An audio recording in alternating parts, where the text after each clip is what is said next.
नमस्कार, स्वागत है आपका। एनडीटीवी देख रहे हैं आप। मैं हूं आपके साथ ऋतु सिंह। और चलिए हमारे इस स्पेशल बुलेटिन की शुरुआत करते हैं। क्या आपका बच्चा पढ़ाई लिखाई और दूसरी चीजों पर फोकस नहीं कर रहा? क्या वो स्कूल जाने से मना करता है? क्या वो आक्रामक और चिड़चिड़ा हो रहा है? अगर ऐसा कुछ है तो आज आप हमारे साथ मौजूद एक्सपर्ट्स की पूरी बात ध्यान से सुनिएगा और उन पर अमल भी करिएगा, क्योंकि देखिए भोपाल एम्स की जो स्टडी आई है वो तमाम पेरेंट्स को चिंता में डालने वाली है। बच्चों और युवाओं के लिए मोबाइल किस तरह से और किस हद तक खतरा बन रहा है, ये आज आप समझ जाएंगे और आप भी शो का हिस्सा बने और आप हमें कॉल कर सकते हैं। हमारा नंबर लगातार टीवी स्क्रीन पर फ्लैश होता रहेगा। आप अपनी राय कोई रखना चाहे तो अपनी राय और सुझाव भी रख सकते हैं। इसके अलावा अगर आपका कोई सवाल होगा तो आप अपना सवाल हमारे एक्सपर्ट से पूछ भी सकते हैं। लेकिन उसके पहले आपको एक रिपोर्ट दिखाते हैं।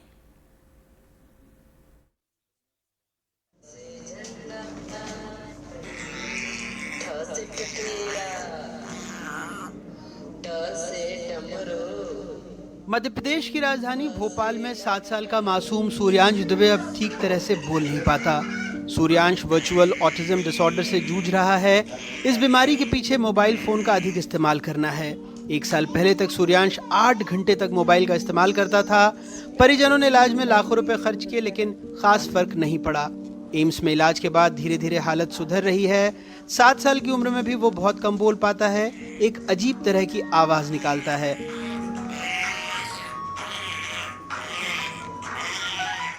धीरे धीरे बोलना से चालू कर दिया है उसने, और बैठना, पढ़ना और उधम करना थोड़ा कम हुआ है। और पहले मोबाइल 4 से 8 घंटे चलाता था, अब कुल सुबह आधा घंटे 15 मिनट इतना ही चलाता है और उसे आराम होने लगा धीरे धीरे।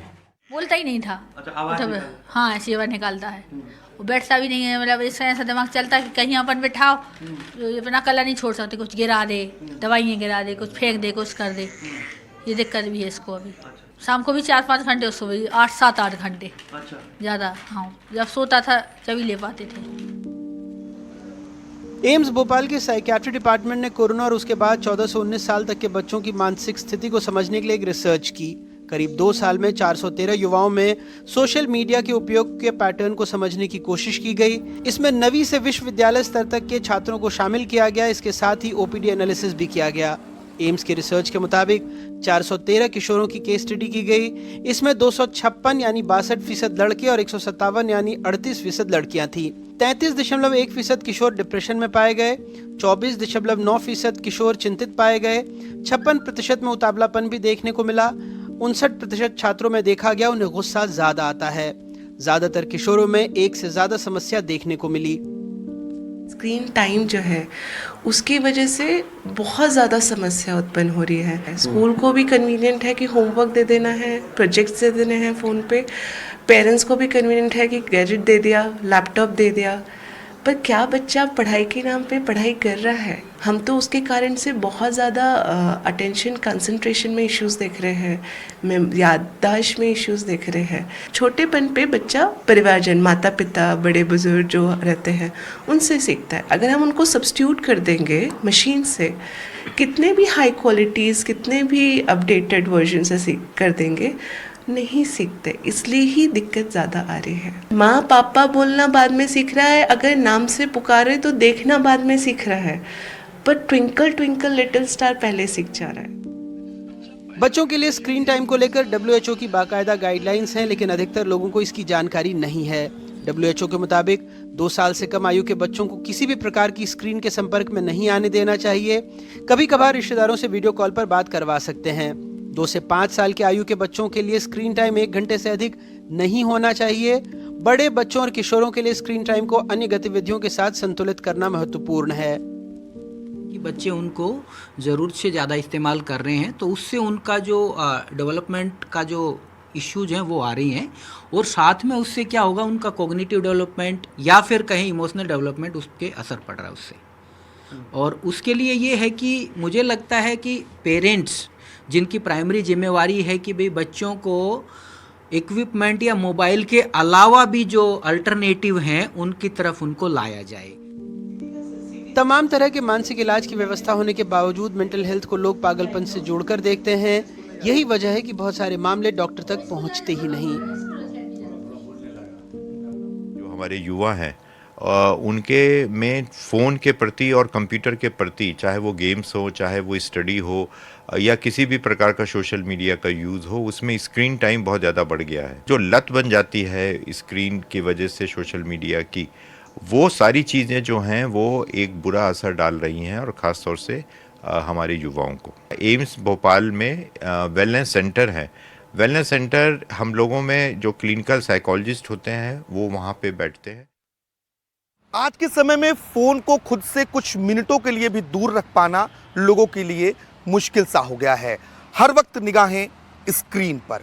जहां पहले पार्कों में बच्चे खेलते हुए नजर आते थे, आज वही पार्क सूने हैं क्योंकि इनकी जगह ऑनलाइन गेम्स ने ले ली हैं। तो वाकई में हमें चिंता करने की जरूरत है। भोपाल से कैमरा पर्सन राजू बाथम और अभिषेक सिंह के साथ आकाश द्विवेदी, एनडीटीवी। तो देखिए, आपने हमारी रिपोर्ट तो देख ली। अब जल्दी से मेहमानों से परिचय करवा देते हैं। डॉक्टर हिमांशु गौर जी हमारे साथ जुड़ गए, जो कि मेंटल वेलनेस के कोच हैं। डॉक्टर अनुराधा कुशवाहा जी जुड़ गई है, जो कि चाइल्ड साइकोलॉजिस्ट है। ज्योति सिंह जी जुड़ गई है, जो कि टीचर है। और हमारे सहयोगी आकाश भी हमारे साथ जुड़ गए हैं। सबसे पहले आप सभी मेहमानों को बहुत बहुत स्वागत है। और बिना देर के हम इस चर्चा की शुरुआत करते हैं। सबसे पहले हमारे सहयोगी आकाश के पास में जाना चाहूंगी। आकाश, बच्चों और युवाओं पर ये जो रिसर्च की गई है, ये वाकई में चौंकाने वाली बात है और ये चिंता में डालती है, क्योंकि जहां हम एक तरफ देखते हैं कि आजकल पेरेंट्स भी बच्चों को छोटी छोटी बातों के लिए फोन दे देते हैं, कहीं बाहर जाना है या कुछ काम करना है, लेकिन वो ये नहीं समझ रहे कि बच्चों को मोबाइल देना कितना ज्यादा खतरनाक हो सकता है। इस रिपोर्ट में भी हमने इस बात का जिक्र किया कि क्योंकि जो WHO और अन्य संस्थाओं की गाइडलाइन है स्क्रीन टाइम को लेकर, इन गाइडलाइंस को बहुत ज़्यादा लोगों तक नहीं पहुंचाया जा सका है, या यूँ कहें कि बहुत कम लोग ये बात जानते हैं कि उन्हें बच्चों को और किस उम्र में कितना मोबाइल फ़ोन कितनी देर के लिए देना है, व्हाट्सएप का इस्तेमाल किस उम्र से शुरू करना है, इंस्टाग्राम कब चलाने देना है, यूट्यूब हमें कब चलाने देना है। ये तमाम जो जानकारियाँ हैं उनके अभाव के चलते में हम देख पा रहे हैं कि मोबाइल फ़ोन का इस्तेमाल खासतौर पर बच्चों के बचपन में ही बढ़ने लगा है। और यही वजह है कि इस तरीके की जो परिस्थितियां बनती हैं वो बन रही हैं, क्योंकि एक बड़ा माध्यम पढ़ाई के लिए भी मोबाइल फ़ोन निकलकर सामने आ रहा है। ऐसे में स्क्रीन टाइम जो बच्चों का है वो बहुत ज़्यादा बढ़ रहा है। 7 से 8 घंटे तक हमने देखा है कि स्क्रीन टाइम लोग अगर मोबाइल फ़ोन पर दे रहे हैं तो ये हमारी मानसिक स्थिति पर बड़ा असर डालता है। एक खास बात ये है कि जिस तरीके का हम कंटेंट देखते हैं और या जिस तरीके के कंटेंट देखने के हम आदी हैं, हमारा बिहेवियर भी कहीं ना कहीं उस दिशा में चेंज होता है और ये आगे चलकर समस्या बनता है। जैसे हम कोई हिंसक गेम लगातार खेल रहे हैं, उसकी प्रवृत्ति भी कहीं ना कहीं जो व्यक्ति है वो ऑब्जर्व करता है। ऐसे में पेरेंट्स को बहुत ज़्यादा जागरूक होने की ज़रूरत है। न सिर्फ पेरेंट्स को बल्कि जो एडोलसेंस में बच्चे हैं, जो बच्चे अब बचपन से आगे निकल चुके हैं, 18, 19 साल, 20 साल तक पहुंच रहे हैं, उन्हें भी इस ओर ध्यान देना होगा कि उनकी स्क्रीन टाइम क्या है और उसको कम करने की ओर फोकस करना होगा। क्योंकि अनिद्रा जैसी समस्याएं, इसके अलावा खाना ना खाना, स्कूल रिफ्यूजल, अगर ये परिस्थितियां आपके बच्चों में आप अपने भीतर खुद देखते हैं तो ये मेंटल इशू हो सकता है और इसको लेकर डॉक्टरों से संपर्क करना बेहद ज़रूरी है। जो कई मामलों में ये डॉक्टर से संपर्क नहीं हो पाता है और इस वजह से परिस्थितियां गंभीर हो जाती हैं। डॉक्टर अनुराधा हमारे साथ जुड़ी हुई हैं और चाइल्ड साइकोलॉजिस्ट हैं। यहाँ इन्होंने शोध भी किया, बहुत विस्तार से इनका अध्ययन है क्योंकि बहुत सारे पेशेंट हैं जिनके केस स्टडी भी इन्होंने की है। तो ये बहुत बेहतर तरीके से हम ये बात भी समझाएंगे कि बच्चों में क्या क्या लक्षण हम देख पाते हैं। क्योंकि तो बिल्कुल स्टडी का आपने जिक्र किया, अनुराधा जी का आप नाम ले रहे थे, अनुराधा जी भी हमारे साथ जुड़ी है। मुझे लगता है वो और बेहतर अच्छे तरीके से बता पाएंगे। अनुराधा जी, स्टडी जो आपने की उसमें आपने क्या नोटिस किया? Thank you. उसमें हमने ये नोटिस किया था कि जब मीडिया परसेप्शन अबाउट इंफॉर्मेशन, जो मीडिया से इंफॉर्मेशन आती है उसका जो असर पड़ता है किशोरावस्था में या उनके मेंटल हेल्थ पे, बच्चों के मेंटल हेल्थ पे, किशोरों के मेंटल हेल्थ पे उसका क्या असर पड़ता है और कौन से सोर्स से आई हुई इंफॉर्मेशन से कैसे इम्पैक्ट आते हैं। तो हमने देखा कि जैसे कि कोविड-19 के दौरान हुआ था कि बहुत ज्यादा इंफॉर्मेशन आ रही थी, बहुत सारी चीजें आ रही थी जो कि लोगों को सतर्क भी कर रही थी और लोगों को बहुत ज्यादा डरा भी रही थी। सतर्क करना मतलब गाइडलाइंस फॉलो करना तो अनिवार्य है। तो उस जो हमारे ऑथेंटिक वेबसाइट्स हैं जैसे WHO है, यूनिसेफ है, मतलब जो इंफॉर्मेशन जिस तरह से आनी चाहिए अगर वहीं से आती है तो उसकी जो वैल्यू होती है और जो हमें करना है वो हमारे लिए क्लियर होता है। पर जब इंफॉर्मेशन हर जगह से आ रही है और सिर्फ इंफॉर्मेशन आ रही है तो बड़ा मुश्किल हो जाता है क्या माने और क्या नहीं माने। जिससे हमने देखा कि बच्चों को इंफॉर्मेशन तो बड़ी तेजी से वर्ल्ड वाइडली मिली पर बच्चों में बहुत सारे असर आए, डिप्रेशन, एंगर इश्यूज, स्ट्रेस, नींद में परिवर्तन, बहुत सारी चीजें हमने देखा जो कि over use of media, social media, over like misperception about information through social media और बहुत सारी ऐसी चीजें थी जो कि सामने आ रही थी जिससे बहुत ज्यादा किशोरों और बच्चों में उनके मानसिक स्वास्थ्य पे बहुत असर बिल्कुल, ये पड़ रहा है। मानसिक स्वास्थ्य पर बुरा असर डाल रहा है, लेकिन इससे बचा कैसे जाए हिमांशु, जिससे हम समझने की कोशिश करते हैं। सर, ये जो विपरीत असर पड़ रहा है बच्चों के दिमाग पर, आखिर मेंटल हेल्थ को कैसे अच्छा रखा जाए, कैसे मोबाइल से दूरी बनाई जाए? मैडम, जो इंटरनेट है, हेलो जी राइट, तो बहुत बहुत शुक्रिया मुझे इनवाइट करने के हिमांशु लिए। जी से मेरा सवाल था। जी हिमांशु जी, सबसे पहले हम सभी लोगों को ये समझना पड़ेगा कि what monkey see that monkey do. तो जो मंकी देखता है वही मंकी करता है। तो आज अगर हम अपने चिल्ड्रंस के अंदर ये मोबाइल एडिक्शंस का बिहेवियर देख पा रहे हैं तो इसके लिए सिर्फ अपने चिल्ड्रंस को रिस्पॉन्सिबल बनाना सही नहीं होगा। क्यों? क्योंकि इसमें कहीं ना कहीं हम सब लोगों का जो बिहेवियर है, क्योंकि हम सब लोग भी आज मोबाइल स्क्रीन और टीवी स्क्रीन से बहुत ज़्यादा जुड़ चुके हैं और वही हमारे चिल्ड्रंस देखकर उन्हीं हैबिट्स को डेवलप कर रहे हैं।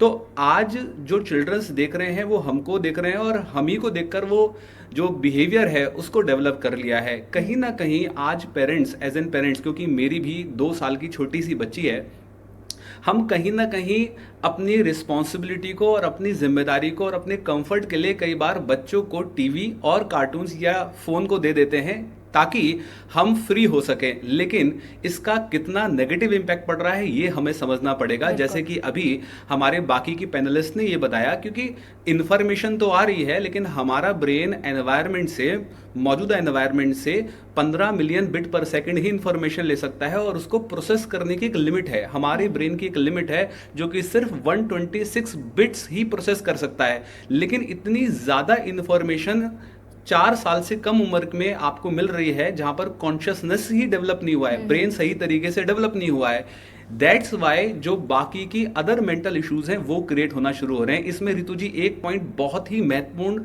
मैं यहाँ पर ऐड करना चाहूँगा एनडीटीवी के माध्यम से, कि ज़्यादातर हम सभी लोग एक बहुत बड़ी गलती कर रहे हैं और वो गलती ये है कि हम सब लोग सिर्फ बिहेवियर पर फोकस कर रहे हैं। मोबाइल चलाना इज अ बिहेवियर, ये एक बिहेवियर है जो ब्रेन के माध्यम से हम प्रोड्यूस कर रहे हैं। लेकिन हमें इस बात को समझना पड़ेगा why are brain is producing this behaviour. हमारे बच्चों का या हमारा ब्रेन ये मोबाइल चलाने के बिहेवियर को क्यों प्रोड्यूस कर रहा है, क्योंकि उसके पीछे उसकी एक इंटेंशन है।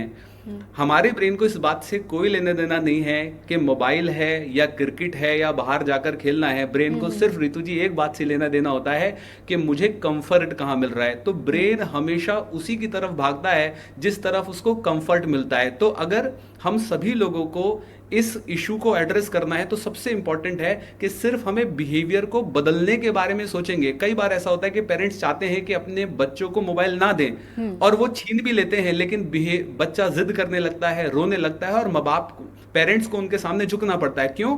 बिकॉज वो बिहेवियर को बदलने की कोशिश कर रहे हैं। अगर आप बिहेवियर को ना समझकर इंटेंशन को समझेंगे कि ब्रेन की इंटेंशन है कि मुझे कंफर्ट चाहिए, मुझे जिस चीज के लिए मैं फोन चला रहा हूं वो अगर किसी और माध्यम से आप पूरी कर सकते हैं तो उस पर ध्यान दें। बच्चा खुद ब खुद फोन चलाना बंद कर देगा। बिल्कुल, इन चीजों पे आप ध्यान बुक्स का- देना जरूरी है। हिमांशु जी, इसी पर आगे और भी मैं आपसे बातचीत करूंगी। ज्योति जी भी हमारे साथ जुड़ी है। ज्योति जी, स्क्रीन टाइम को लेकर जैसा कि हम बात कर रहे हैं कि बच्चों का स्क्रीन टाइम बहुत ज्यादा बढ़ गया है, आपको नहीं लगता कि आज के समय में, क्योंकि पहले ये होता था कि चलो बच्चों को खेलने के लिए थोड़ी देर के लिए हमने फोन दे दिया, यहाँ बिजी है तो थोड़ी देर के लिए फोन दे दिया, लेकिन अभी तो ऑनलाइन पढ़ाई भी हो गई, ऑनलाइन क्लासेस भी हो गए, छोटे छोटे से बच्चे आपने देखा होगा उनका फोन का स्क्रीन टाइम बहुत ज्यादा हो चुका है। जी जी। ऋतु जी, देखिए, मैं सबसे पहले तो आप बिल्कुल आपका जो टॉपिक है कि बच्चों का जो स्क्रीन टाइम हो गया है, ये स्क्रीन टाइम होना, या हमने अपने एजुकेशन को अगर मोबाइल बेस्ड या मीडिया बेस्ड बना दिया है, तो उसके पीछे कहीं ना कहीं हम बड़ों का ही हाथ है। अगर मैं इस पे अगर बहुत हम अंदर तक जाएंगे तो कहीं ना कहीं हम ही ने उस चीज को ज्यादा फ्लेक्सिबल किया है बच्चों के लिए। मैं आपको एक छोटा सा एग्जांपल देना चाहूंगी। हमारे टाइम में डिक्शनरीज आया करती थी, ठीक है। हमें किसी भी चीज का मीनिंग ढूंढना होता था तो हम डिक्शनरी के थ्रू देखा करते थे। अब क्या है कि पेरेंट्स भी बोलते हैं मोबाइल में देख लो। क्यों देखना मोबाइल में, क्यों देखना? हम सबसे पहले शुरुआत एक इसी चीज से करते हैं कि हमने जब पढ़ाई का, हमारा जो पढ़ने का क्राइटेरिया था, वो वही चीज क्यों नहीं फॉलो अप करते हैं। दूसरी चीज, एक स्टार्टिंग में बात हुई थी गाइडलाइन की। मैं कहना चाहूंगी कि गाइडलाइन, मैम, ठीक है, अपनी जगह गाइडलाइन बहुत इंपॉर्टेंट चीज है, पर पेरेंट्स जितना अवेयर होता है अपने बच्चे के लिए, उसे मुझे नहीं लगता किसी गाइडलाइन की जरूरत होती है। आई टोटली अग्री विद, अगर मुझे अपने बच्चे को कंट्रोल करना है, मुझे उसका स्क्रीन टाइम सेट करना है, मुझे उसको आउटडोर के लिए भेजना है, तो कोई गाइडलाइन मुझे हेल्प नहीं करेंगी। सिर्फ मेरा टाइम टेबल अपने बच्चे के लिए जो मैंने बनाया है, वो ही उस चीज को फॉलो करेगा। ये मुझे लगता है कि एज अ पेरेंट मैं सबसे पहले उस चीज को, सबसे पहले मैं अपने घर के माहौल को चेंज करूं, मैं जो लैक ऑफ इमोशंस बच्चों में है उसको डेवलप करूं, मैं जो फैमिली डायनेमिक है उसको चेंज करूं, क्योंकि बहुत जरूरी है। देखिए, बहुत जरूरी है बच्चों में जो आजकल डिप्रेशन है, या जैसे अभी सबसे पहला केस आपने दिखाया कि वो बच्चा बोलता नहीं है। स्टार्टिंग जो मैंने सुना है, जब पेरेंटिंग मुझे सिखाई गई, ऑब्वियसली कि पेरेंटिंग जब व्हेन मदरहुड मुझे मिला, तो मुझे ये बोला गया कि बच्चों के संग आप जितना बोलोगे बच्चा उतना जल्दी सीखता है। तो बच्चों को फोन दे दिया, पेरेंट्स भी मुझे लगता है फोन में इन्वॉल्व हो गए हैं, और बच्चों के संग एक जो क्वालिटी टाइम है वो है ही नहीं हमारे पास। तो ये सब कहाँ जा रहा है? कहीं ना कहीं बच्चों के मेंटल हेल्थ पे तो बिल्कुल इफेक्ट कर ही रहा है ना। वो और बिल्कुल मुझे इसी लगता है पर कि समाधान निकालने की जरूरत है, इसी पर सोचने की जरूरत है।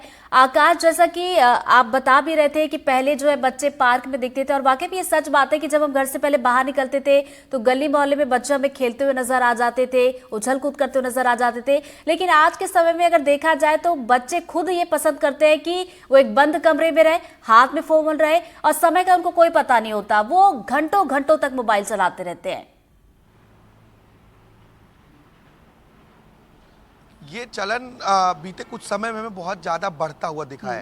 हालांकि अभी पूरी तरह खत्म नहीं हुआ है, कुछ लोग खेलते भी, स्कूलों में बाकायदा इस बातों को लेकर, इन बातों को लेकर स्पोर्ट्स के अलग क्लासेस भी लगाई जा रही, जो बहुत अच्छी बात है कि खेल कूद जैसी प्रक्रियाओं में बच्चे रहें, और उनसे उनका शारीरिक व्यायाम और मानसिक डेवलपमेंट भी बहुत बेहतर माना जाता है। ये बहुत ज़रूरी भी है, क्योंकि अगर आप मोबाइल से दूर कर रहे हैं तो कहीं ना कहीं आपको वो उन चीज़ों में इन्वॉल्व करना होगा जो उन्हें अच्छा लगे। जैसा कि अभी मैम जिक्र करी थी जिन बातों का, कि और इसके पहले सर भी बता रहे थे हमें कि हमें अपने मनोदशा को, यानी कि हमारा दिमाग जिस चीज़ को समझ रहा है कि उसके लिए बेहतर है, तो उससे हमको उसी तरह की चीज़ों से इन्वॉल्व करना होगा। पहले क्या होता था कि दादा दादी, नाना नानी की कहानियाँ सुनते थे बच्चे, जो हम ज्वाइंट फैमिली में देखते थे कि ज्वाइंट फैमिली में बहुत ज़्यादा इन्वॉल्वमेंट होता था, वो अभी भी बहुत हद तक है, लेकिन ये ख़त्म होता भी जा रहा है इस वजह से, क्योंकि मोबाइल, लैपटॉप और वीडियो गेम्स जैसी जो चीज़ें हैं, इनमें इन्वॉल्वमेंट ज़्यादा बढ़ा है। और जब आपको परिवर्तन देखने को मिलता है न सिर्फ ये छोटे बच्चों की बात है, बल्कि हमारी उम्र में जो लोग हैं या हमसे बड़े भी कुछ लोग हैं, उनके भीतर भी बहुत सारे परिवर्तन इसकी वजह से देखने को मिल सकते हैं। एंग्जाइटी या फिर बहुत ज़्यादा गुस्सा आना, एंगर इश्यूज, ये भी देखने को मिल सकते हैं। तो उन्हें इसको लेकर सचेत रहने की सबसे पहले जो ज़रूरत है वो है, और अपने बच्चे के प्रति वो सचेत हैं तो बहुत बेहतर बात है, क्योंकि लोगों को ये पता नहीं कि मोबाइल से इस तरह की समस्याएं भी हो सकती हैं, उन्हें इसके दुष्परिणाम नहीं पता है, जिस वजह से ये प्रिवेंशन कम नहीं हो पा रहा है। तो ये जानकारी होना बहुत ज़रूरी है। बिल्कुल, इसी से जुड़ा हुआ सवाल मैं हिमांशु जी से लेना चाहूंगी। हिमांशु जी, जैसा कि आकाश भी कह रहे थे कि यहाँ पर देखिए पेरेंट्स को भी वाकई में ध्यान देने की ज़रूरत है। बच्चों की बात की जाए, क्योंकि देखिए जहाँ हम देखते हैं कि बड़ों में भी असर देखने को मिलता है, गुस्सा वो हो जाते हैं, चिड़चिड़ापन आ जाता है। खैर ये तो बच्चे हैं, मासूम है, छोटे बच्चे हैं, इनकी मेंटल हेल्थ पर काफ़ी ज़्यादा असर पड़ता है। लेकिन अब बात ये आती है कि इससे बचा कैसे जाए, आखिर किया क्या जाए? सबसे पहले इससे बचने के लिए, जैसे कि यहाँ पर आकाश जी ने भी बताया कि हमें अपने बच्चों को फिजिकल एक्टिविटीज़ के अंदर ज़्यादा से ज़्यादा इन्वॉल्व करना है। आपको सबसे पहले अपनी खुद लिमिट सेट करनी है कि मुझे खुद अपने बच्चों के सामने कितना फ़ोन का इस्तेमाल करना है, क्योंकि जब तक आप अपने ऊपर कंट्रोल नहीं लगाएंगे, आप कैसे अपने बच्चों को इस बात के लिए बोल सकते हैं कि बेटा फ़ोन मत चलाओ, जब पापा और मम्मी खुद पूरे दिन फ़ोन और रील और फेसबुक चला रहे हैं। तो आपको ये डिसाइड करना पड़ेगा कि आप खुद कितना फ़ोन चलाएंगे और अपने बच्चों के सामने एटलीस्ट फ़ोन का इस्तेमाल ज़्यादा ना करें। कोशिश ये करें कि अपने बच्चों के साथ में जो फिजिकल एक्टिविटीज़ हैं उनमें आप इन्वॉल्व हो। बुक पढ़ सकते हैं या फिजिकल बहुत सारे जो गेम्स आते हैं उसका ज़्यादा से ज़्यादा इस्तेमाल करें। बाहर निकलें, अपने बच्चों को टाइम दें और फिजिकल जो आउटडोर गेम्स होते हैं उसके अंदर इन्वॉल्व करें। लेकिन दिक्कत यह है कि हम कहीं ना कहीं एज एन पेरेंट खुद ही फ़ोन से बहुत ज़्यादा अटैच्ड हैं, और जब खुद अपने आप को कंट्रोल नहीं कर सकते तो हम अपने बच्चों को तो किसी भी तरीके से कंट्रोल नहीं कर सकते। तो सबसे पहले हम बच्चों के साथ बाहर खेला करते थे, टीवी इतना ज़्यादा नहीं हुआ करता था, फ़ोन्स भी इतने ज़्यादा नहीं हुआ करते थे, और वहाँ से जो हमारे ब्रेन की मेंटल मसल्स हैं, जो हमारे न्यूरोलॉजिकल पैटर्न्स हैं, और इस प्रोसेस को हम न्यूरो लिंग्विस्टिक प्रोग्रामिंग में न्यूरोप्लास्टिसिटी बोलते हैं। तो हमारे ब्रेन के अंदर एक केमिकल होता है जिसको हम कहते हैं डोस। डोस का मतलब है dopamine, oxytocin, serotonin and endorphin. और जब हम कोई रील देखते हैं या फेसबुक चलाते हैं और रील को एक्सक्रोल करते हैं तो हमें बाहर से जो ट्रिगर्स मिलते हैं बच्चों को, उससे डोपामिन रिलीज होता है, और ये डोपामिन जब रिलीज होता है तो बच्चे को अच्छा महसूस होता है, और इनफैक्ट पेरेंट्स को भी अच्छा महसूस होता है। और बार बार उसी फीलिंग को लेने के लिए आप बार बार घंटों तक, शायद कुछ देर के लिए आपने फोन उठाया था लेकिन अब आपको उसकी एडिक्शन लग चुकी है। और एडिक्शन के साथ दिक्कत यह है कि एडिक्शन में अब करने में मजा नहीं आ रहा है, अब ना करने में आपको तकलीफ हो रही है। तो शुरुआत तो आपने बस कैजुअल बिहेवियर से करी थी, चल कुछ घंटे ही तो हैं, देख लेते हैं, लेकिन अब वो एडिक्शन और कहीं ना कहीं एक मेंटल हेल्थ इश्यूज बन चुका है। तो सबसे पहले जो सबसे इफेक्टिव तरीका है वो है कि आप खुद अपनी लिमिट सेट करें। घर में जब आप एंटर हो रहे हैं तो आप कोशिश ये करें कि अपने बच्चों के सामने एटलीस्ट फोन ना चलाएं। अगर आपको चलाना है तो टेरिस पर जाके चलाएं, बाहर जाकर चलाएं, और अपने बच्चों के साथ फिजिकल इन्वॉल्व होइए, फिजिकल एक्टिविटीज करिए, फिजिकल गेम खेलिए, फिजिकल उनके हिमांशु साथ। जी माफ कीजिएगा, यहाँ पर रुकना चाह रही कॉलर हमारे साथ जुड़ी, लता सिंह पटना से हमारे साथ जुड़ गई। लता जी, आपका कोई सुझाव हो तो बताएं या फिर आपका कोई सवाल हो तो बताएं।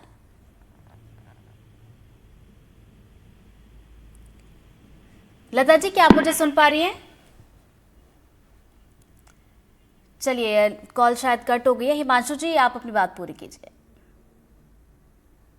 ऑर्डर कर सकते हैं, उनके साथ खेल सकते हैं, और कोशिश ये करिए, आजकल फैमिली भी बहुत न्यूक्लियर हो गई हैं। पहले ज्वाइंट फैमिली हुआ करती थी, ज्यादा परिवार के अंदर लोग हुआ करते थे, जिसके कारण वहां पर हमारे पास इतना समय ही नहीं होता था कि हम फोन चलाएं। लेकिन आज फैमिली क्योंकि न्यूक्लियर हो रही है, ज्यादा इंटरेक्शन नहीं है, ह्यूमन टच नहीं है, जिसके कर आज एक स्पेस क्रिएट हो रहा है जिस स्पेस को मोबाइल के माध्यम से फिल किया जा रहा है। तो कोशिश ये करें कि एक फ्रेंड क्रिएट करें, सोसाइटी के अंदर क्रिएट करें, जहां पर भी आप रहते हैं। बिल्कुल, तो बहुत अच्छे सुझाव आप हिमांशु जी दे रहे थे, और मुझे लगता है कि जो दर्शक जुड़े हैं वो इससे बड़े ध्यान से सुन रहे थे और अमल में भी इसे लाएंगे। अनुराधा जी को मैं देख रही थी, वो आपकी बातें सुन रही थी और वो कुछ कहना चाह रही थी। अनुराधा जी। हिमांशु जी और ज्योति जी ने बिल्कुल करेक्टली सारी चीजें बताई हैं कि पेरेंट्स खुद रोल मॉडल बने, प्लस जो इन्होंने एक्सप्लेन किया कि लत कैसे लग जाती है, जैसे गैम्बलिंग है उसकी भी लत है, या जो मोबाइल एडिक्शन है उसकी भी जो लत है, ये इंटरमिटेंट रिइंफोर्समेंट शेड्यूलिंग को बहुत अच्छे से एक्सप्लेन किया कि पहले तो हम व्यवहारिक तौर से करते हैं, क्योंकि उसमें हमें ये नहीं पता होता कितना हमें उससे अच्छा लगेगा। हर बारी हम और अच्छा लगेगा और अच्छा लगेगा, और पेरेंट्स को भी लगता है कि मेरा बच्चा और सीख रहा है, जिसके कारण से ये लत हम देख रहे हैं बहुत ज्यादा बढ़ गई है। प्लस जो उम्र होती है ब्रेन डेवलपमेंट की, पहले वो टच फील सारे सेंसेस को करने से होती है, पर वो जो चंचलता होती है बच्चों में, उस चीज से बचने के लिए, उस चीज से निजात पाने के लिए थोड़ा सा ये मोबाइल फोन हमारे हेल्प करता है हम एज अ पेरेंट्स को। पर वो बच्चों के डेवलपमेंट के लिए ठीक नहीं है, जिसमें हमने देखा कि fine Motors, speech, global developmental delay, even intellectual disability, मतलब बहुत सारी चीजों में हम लोगों ने इसके मोबाइल के स्क्रीन के ओवर यूज से जो हम बहुत जल्दी। और बिल्कुल अनुराधा जी, मोबाइल स्क्रीन का जो वक्त है, जो टाइम बच्चों का ज़्यादा इसलिए भी गुजर रहा है चूंकि अब ऑनलाइन पढ़ाइयाँ भी हो गई हैं, बच्चों को देख लीजिए ऑनलाइन कोचिंग हो रही है, ऑनलाइन क्लासेस हो रही है, जिसकी वजह से और स्क्रीन टाइम बढ़ता जा रहा है। हालांकि ये तो समस्या है, मुझे लगता है कि सुझाव और समाधान पर यहाँ पर ज्योति जी से भी एक कॉमेंट ले लेते हैं। ज्योति जी, चूंकि आप टीचर है, आप ज़्यादा अच्छे से समझती है कि पहले देखिए समय के साथ ठीक है बदलाव की ज़रूरत थी, ऑनलाइन क्लासेस शुरू की गई, लेकिन इसको बैलेंस कैसे किया जाए कि चलिए पढ़ाई भी होती रहे और बच्चों का जो मानसिक, अगर उनकी मेंटल हेल्थ की बात की जाए तो वो भी सही रहे।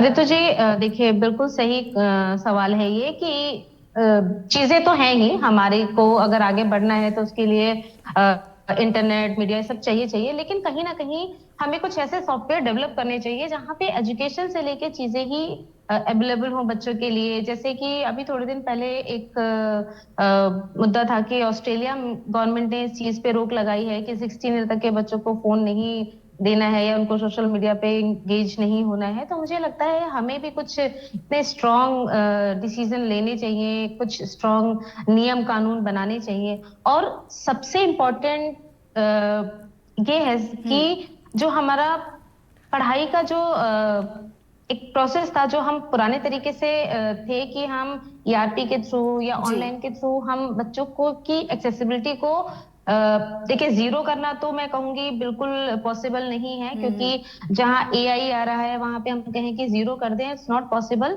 क्योंकि हमें बच्चों को टेक्निकली भी बहुत आगे लेके जाना है। तो वहां पर बंद करना एक सही सुझाव नहीं बिल्कुल होगा। तो बंद करना एक सही सुझाव नहीं हो सकता, लेकिन जैसा कि आप सभी ने चर्चा की और हमारे सहयोगी आकाश भी हमारे साथ जुड़े थे, रिपोर्ट को लेकर उन्होंने पूरी जानकारी दी, और वाकई में ज़रूरत है कि यहाँ पर पेरेंट्स भी थोड़े से जागरूक रहे और चीज़ों को थोड़ा सा बैलेंस करने की यहाँ पर ज़रूरत है, तो शायद इस तरह की दिक्कत ना हो। हालांकि ये जो आंकड़े हैं वो डराने वाले हैं, चिंता वाली बात है, लेकिन ज़रूरत है कि गाइडलाइंस का भी यहाँ पर लोगों को इसकी जानकारी होनी चाहिए। बहुत बहुत शुक्रिया आप सभी का हमारे साथ इस चर्चा में जुड़ने के लिए।